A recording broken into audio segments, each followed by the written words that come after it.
बच्चों, आज के इस वीडियो में सभी का स्वागत है। आज हम लोग कक्षा 7 के संस्कृत की पुस्तक रुचिरा द्वितीय भागा का तीसरा पाठ जो हम लोगों ने पिछले वीडियो में पढ़ा था उसी का हम लोग अभ्यास में दिए गए प्रश्नों को आज करेंगे। इसमें सबसे पहला प्रश्न दिया हुआ है उच्चारणम कुरुत, उच्चारण करो।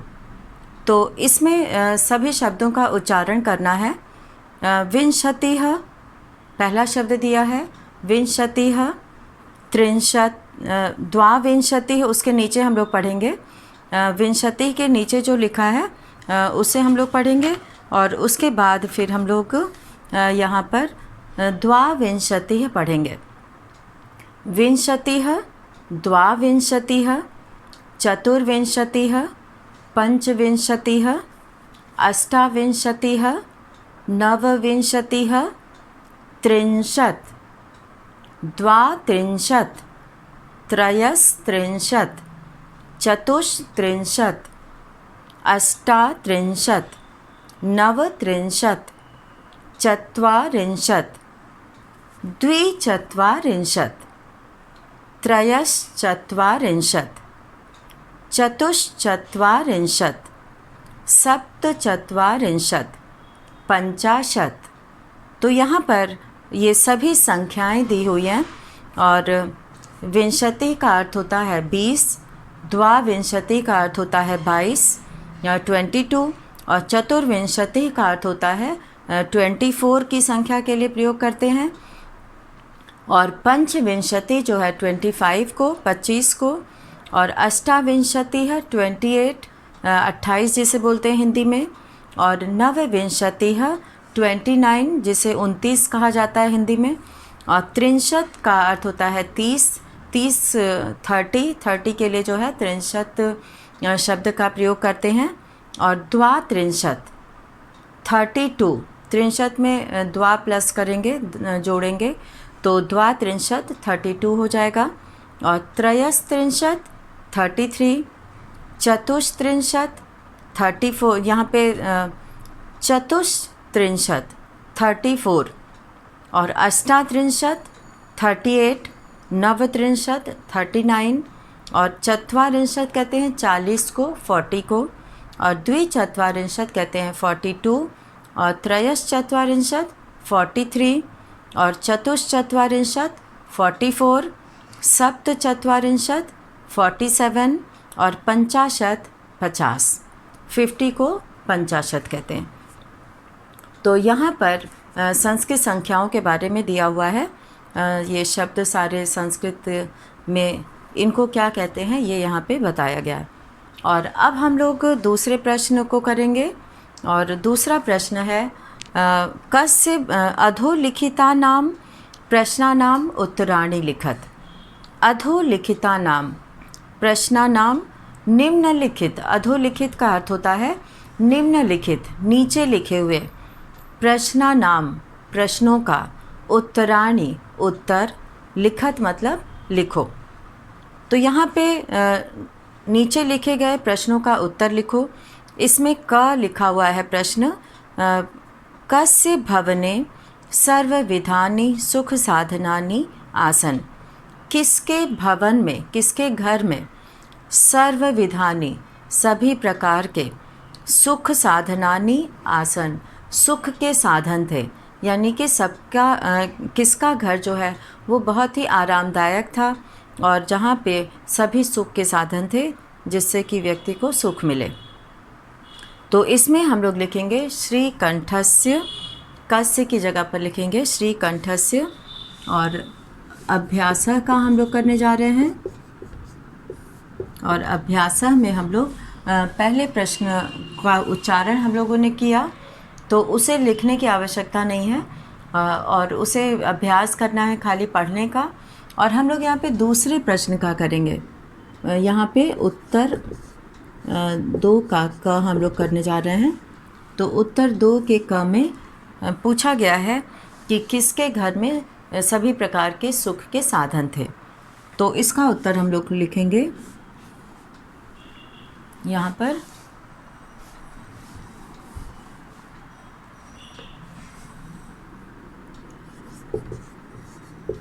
उत्तर 2 का क, श्री कंठस्य, सभी बच्चे इसे लिखेंगे,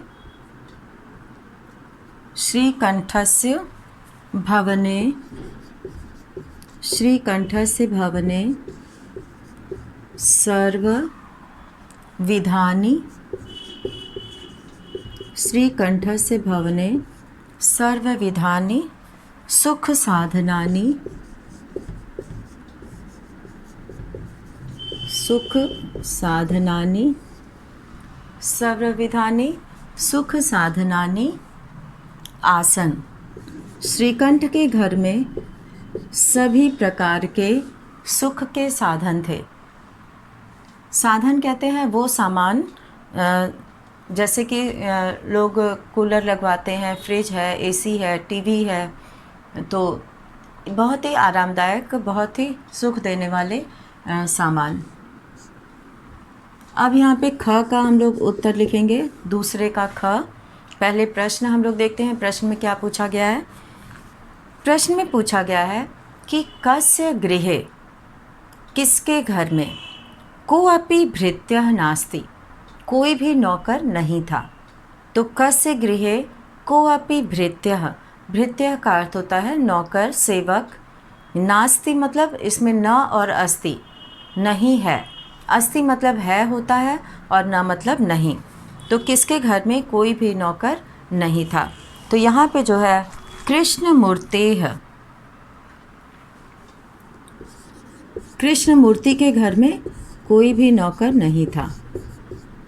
कृष्ण मूर्तेः गृहे कोऽपि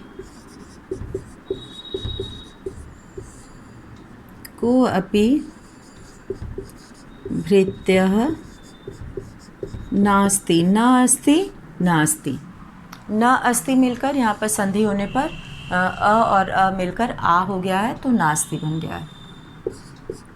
और अब है यहाँ पर ग वाला प्रश्न हम लोग करेंगे।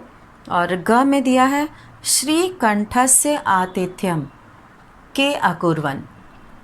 श्रीकंठस्य षष्ठी विभक्ति एक वचन का प्रयोग है। श्रीकंठ का आतिथ्यम यानी कि स्वागत सत्कार, के अकुर्वन् कौन किया। तो यहाँ पर लिखेंगे श्रीकंठस्य आतिथ्यम,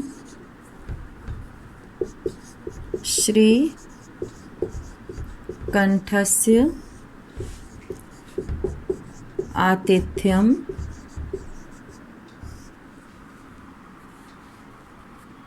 कृष्णमूर्तिः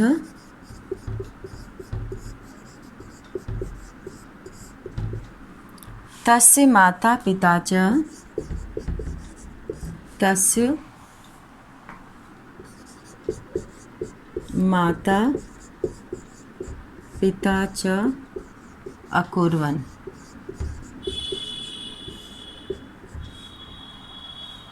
श्रीकंठस्य आतिथ्यम कृष्णमूर्तिः तस्य माता पिता च अकुर्वन्। और अब यहाँ पर घ वाला प्रश्न है। और घ में दिया है कि सर्वदा कुत्र सुखम, हमेशा सुख कहाँ है। तो सर्वदा स्वावलंबने, यहाँ पर लिखेंगे सर्वदा स्वावलंबने, सर्वदा स्वावलंबने सुखम, हमेशा आत्मनिर्भरता में ही सुख है। दूसरों के ऊपर निर्भर होने में, दूसरों के भरोसे रहने में कोई सुख नहीं है। और क्योंकि उससे हम अपने हर एक काम के लिए दूसरों पर निर्भर होते हैं। अब है यहाँ पे पांचवा प्रश्न, अंगा वाला प्रश्न हम लोग देखेंगे। श्रीकंठः कृष्णमूर्तेः गृहं कदा अगच्छत्। श्रीकंठ कृष्णमूर्ति के घर कब गया। तो यहाँ पे हम लोग अंगा का उत्तर लिखेंगे। श्रीकंठः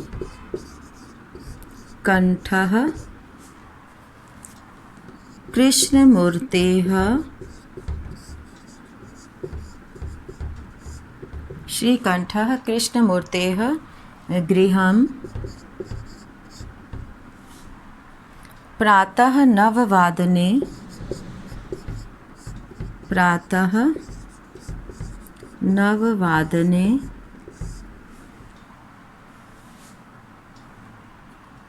अगच्छत्।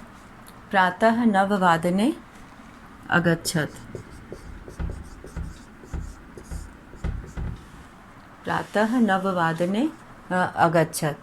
तो अब यहाँ पर हम लोग अगला प्रश्न करेंगे। च में लिखा हुआ है कि कृष्णमूर्तेः कति कर्मकराः सन्ति।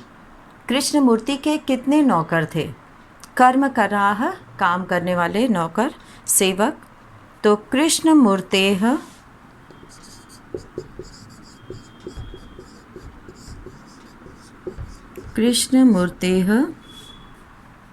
अष्टौ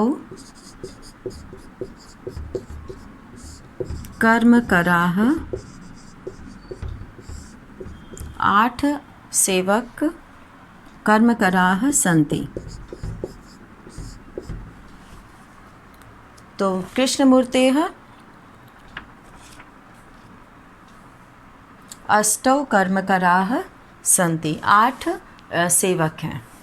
कृष्णमूर्ति के 8 सेवक हैं। और अब हम लोग यहाँ पर तीसरा प्रश्न करेंगे। और तीसरे प्रश्न में यहाँ पे दिया हुआ है कि चित्राणि गणयित्वा। ये प्रश्नों का उत्तर सभी पूरा करेंगे। चित्राणि गणयित्वा, ये तीसरा प्रश्न हम पढ़ रहे हैं। तत् अधः संख्यावाचक शब्दम लिखत। चित्र देखकर उसके नीचे संख्यावाचक शब्द लिखत मतलब लिखो। तो चित्र गणयित्वा मतलब गणना करना, गिन कर, काउंट करके, गिन कर। गणयित्वा का अर्थ है गिन कर, उसके नीचे संख्यावाचक शब्द लिखना है। यानी कि वो संख्या लिखना है कि कितना है ये। तो इसको हम लोग सबसे पहले करेंगे। प्रश्न 3। और प्रश्न 3 में हम लोग यहाँ पर जैसे जैसे चित्र बना है वैसे वैसे हम लोग इसका उत्तर लिखेंगे। तो उत्तर 3 में जो पहला चित्र है या उसमें पूरे 18 है, तो उसको अष्टादश लिखेंगे। तो चित्र 1 जो है यहाँ पर, चित्र 1 के नीचे हम लोग को लिखना है अष्टादश। अब चित्र 2, तो इसमें 21।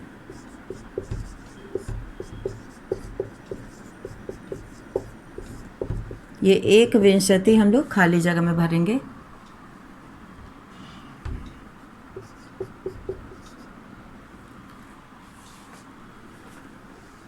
ये खाली जगह में भरेंगे। अब जो है चित्र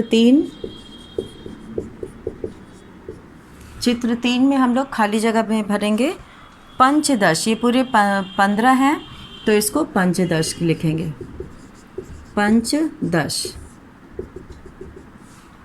और अब है यहाँ पर जो चौथा चित्र बना है, चित्र 4। इसमें जो है षट त्रिंशत,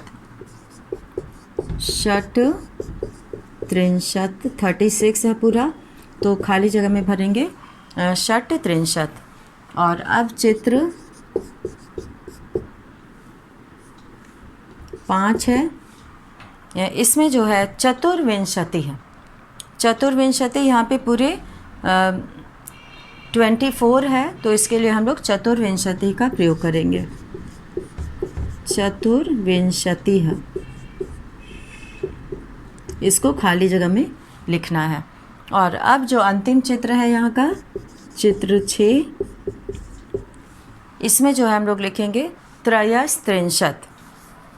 तो यहाँ पे त्रयस्त्रिंशत जो है 33 के लिए प्रयोग करते हैं। त्रयस्त्रिंशत,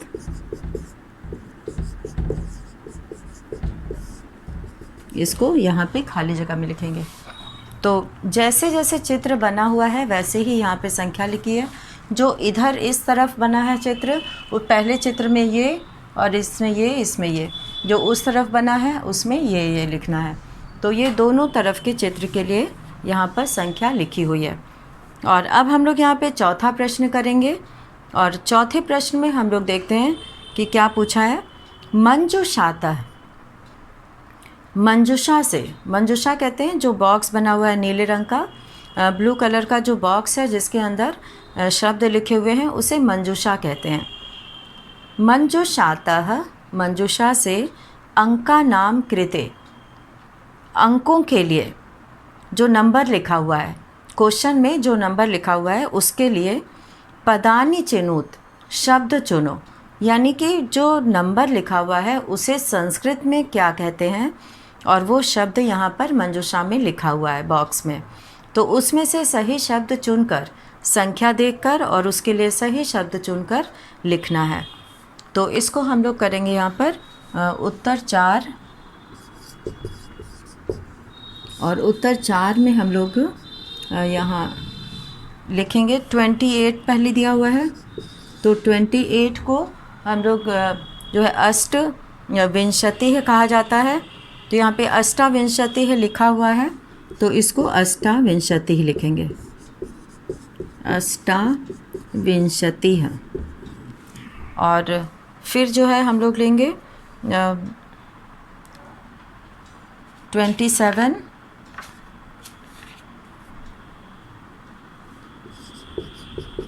27 को सप्तविंशति ही कहते हैं। इसको दूसरी तरफ ही लिख देते हैं, जैसे जैसे पुस्तक में बना हुआ है वैसे ही इसे हम लोग लिखेंगे। तो 27 को यहाँ पे लिखते हैं, इसको सप्तविंशति है,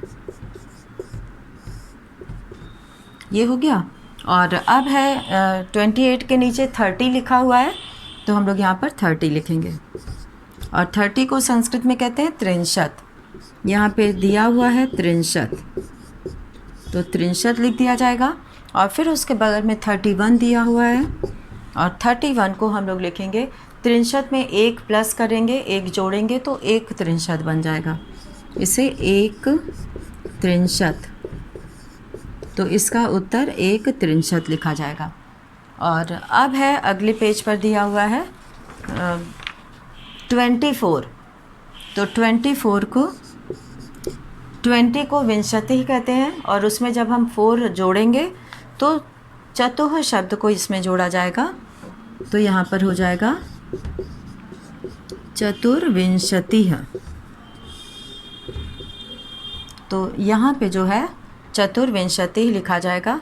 और फिर अब यहाँ पे 40 है, 40, 40 को संस्कृत में चत्वारिंशत् कहते हैं, तो यहाँ पर हम लोग चत्वारिंशत् लिखेंगे संस्कृत संख्या। तो मंजुषा से देखकर हमें सही जो है चुनना है शब्द संख्याओं के लिए। अब है 50, 50 को पंचाशत कहते हैं, तो यहाँ पर हम लोग पंचाशत लिखेंगे, और इस तरह से सभी खाली जगह पूरा होगा। तो ये प्रश्न 3 और 4 का जितने भी खाली जगह थे उसको प्रश्न 3 में काउंट करके लिखना था, और इसमें जो है नंबर के लिए सही संस्कृत शब्द संख्या शब्द चुनकर लिखना है। तो इसे सभी बच्चे अपनी कॉपी में भी करेंगे। तो यहाँ पर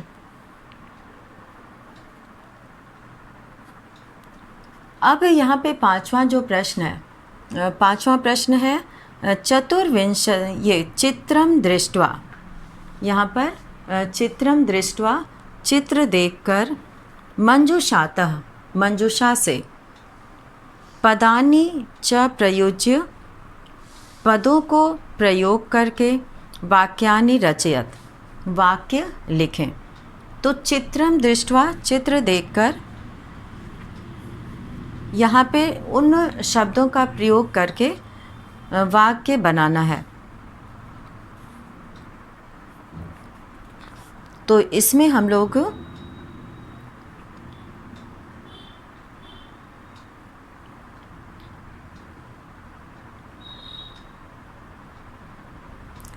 शब्द यहाँ पे वाक्य लिखेंगे।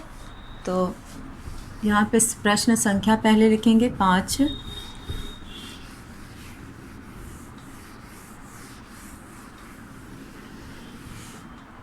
और प्रश्न संख्या 5 का यहाँ पर वाक्य बनाना है।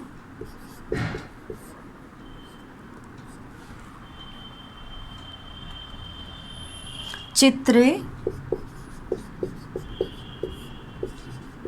कृषकाः दृश्यन्ते। चित्र में किसान दिखाई दे रहे हैं। चित्रे कृषकाः दृश्यन्ते। एतौ कृषकौ यानी कि 2 किसान। एतौ कृषकौ 2 किसान। खनन कार्यम। चित्र में 2 किसान ज़मीन को खोदने का काम कर रहे हैं। खनन कार्यम कुरुतः। 2 किसान ज़मीन खोदने का काम कर रहे हैं। एते धान्यम रोपयन्ति। और ये सब धान्यम धान रोपयन्ति लगा रहे हैं। धान का पौधा लगा रहे हैं। एषः कृषकः। और यह किसान। एषः कृषकः क्षेत्रं कर्षति। खेत जोत रहा है। क्षेत्रं कर्षति। और कृषकाः परिश्रमिणः सन्ति। कृषकाः परिश्रमिणः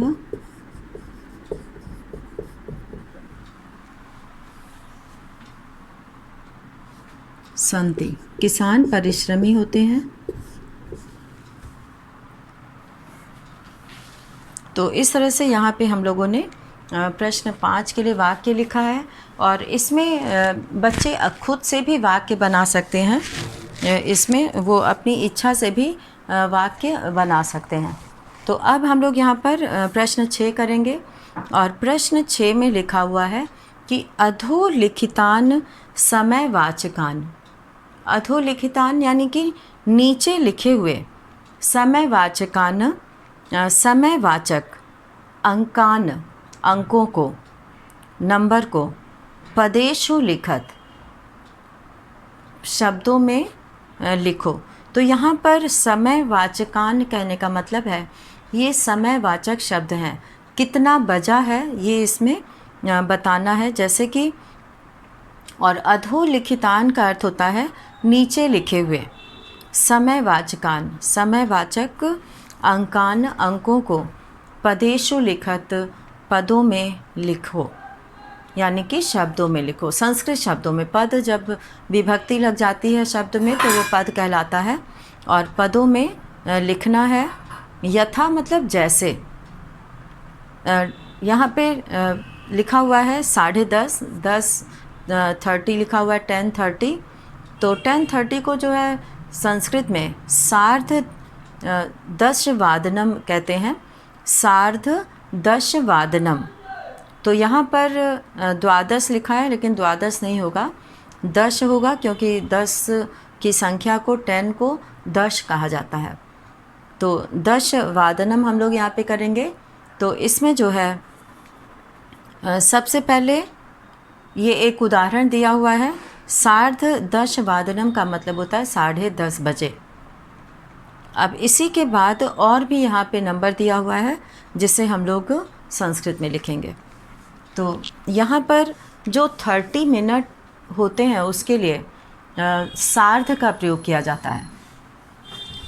तो 30 मिनट के लिए सार्ध का प्रयोग करते हैं। आधा घंटा जिसे हम लोग जोड़ते हैं उसके लिए सार्ध शब्द का प्रयोग किया जाता है।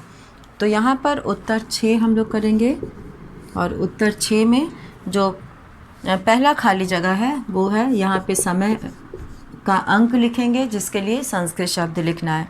तो 7 है, इसमें कोई भी 30 मिनट नहीं है इसमें, तो इसे हम सप्तवादनम लिखेंगे। बजे के लिए वादनम पद का प्रयोग करते हैं। तो सप्तवादनम। और फिर उसके यहाँ पे लिखा है 5, तो इसको हम लोग लिखेंगे पंचवादनम।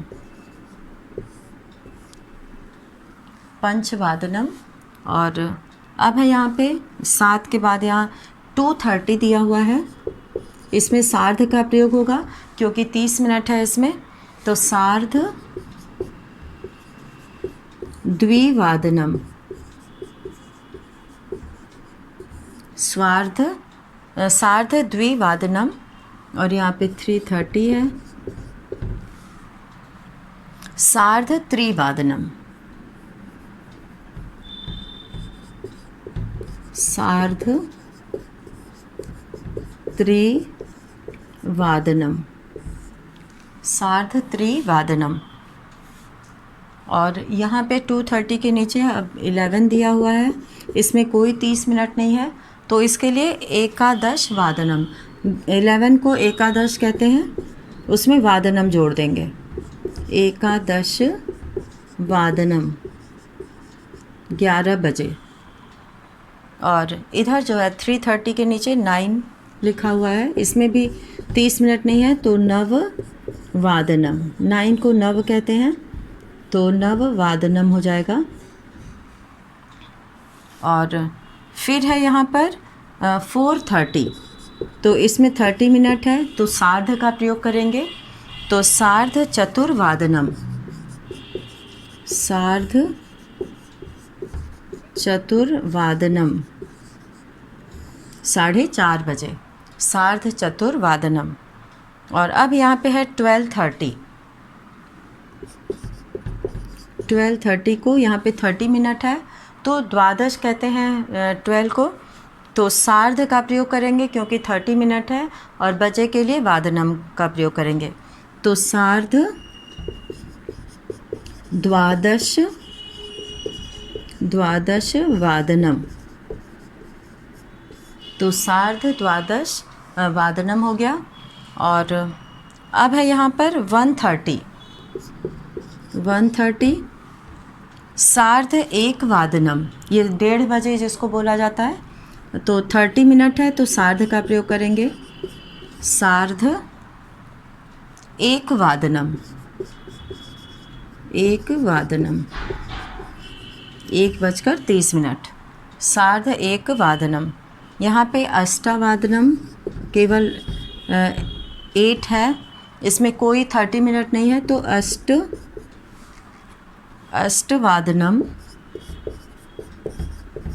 अष्टवादनम का यहाँ प्रयोग करेंगे। और फिर इसके बाद है इधर पूरा हो गया 7:30, यहाँ पे लिखा हुआ है, इसमें 30 मिनट है, तो सार्ध का प्रयोग करेंगे, सार्ध सप्तवादनम। सार्ध सप्तवादनम। तो यहाँ पर हम लोगों ने समयवाचक शब्द को जो है पूरा किया है। और अब 7वां प्रश्न यहाँ पर है, मंजूषातः पदानि चित्वा रिक्त स्थानानि पूरयत। मंजूषा से पद चुनकर रिक्त स्थान पूरा करें। तो यहाँ पे मंजूषा से जो है पद चुनना है, यहाँ मंजूषा बॉक्स को कहते हैं, और बॉक्स में जो है षड् त्रिंशत्, एक त्रिंशत्, द्वौ द्वादश, अष्टाविंशतिः ये पद दिए गए हैं। तो इसमें जो है सबसे पहला दिया हुआ है षड् ऋतवः भवन्ति। षड् ऋतवः भवन्ति यानी कि 6 ऋतुएं होती हैं। तो इसमें जो है मंजूषा में जो शब्द दिया गया है षड् त्रिंशत्, एक त्रिंशत्, द्वौ द्वादश, अष्टाविंशतिः,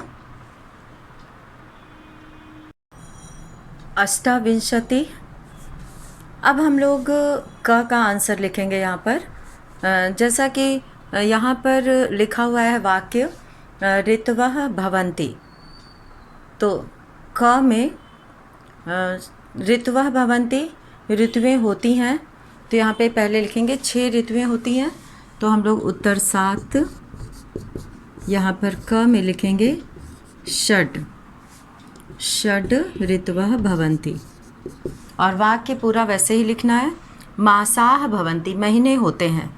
तो 12, तो 12 को द्वादश कहते हैं, तो द्वादश लिखा जाएगा। और फिर ग है एकस्मिन् मासे, एक महीने में 30 अथवा 31 दिवसाः भवन्ति, 30 अथवा 31 दिन होते हैं। तो यहाँ पे दोनों खाली जगह में एक जगह 63 और एक जगह 31, 63 और दूसरे खाली जगह में 31 भरेंगे, 31। और फिर यहाँ पे अब घ वाले में हम लोग भरेंगे फरवरी मासे सामान्यतः 28 दिनानि भवन्ति। 28 दिन होते हैं फरवरी महीने में। सामान्यतः मतलब साधारण। 28 मतलब 28 दिन होते हैं। और अंगा का हम लोग यहाँ पर आंसर लिखेंगे मम शरीरे हस्तौ हस्तः, मेरे शरीर में हाथ हैं, तो यहाँ पे दो हाथ होते हैं, इसलिए यहाँ पे द्वौ भरेंगे। तो इस तरह से हम लोगों ने इस पाठ के सभी प्रश्नों को पूरा किया और सभी बच्चे इसे अपनी कॉपी में भी पूरा करेंगे। और यहाँ पर नीचे भारतीय वर्ष के अनुसार महीनों और ऋतुओं के नाम दिए गए हैं, उसे सभी बच्चे पढ़ेंगे। तो इसी के साथ आज का ये वीडियो यहीं समाप्त करते हैं। धन्यवाद।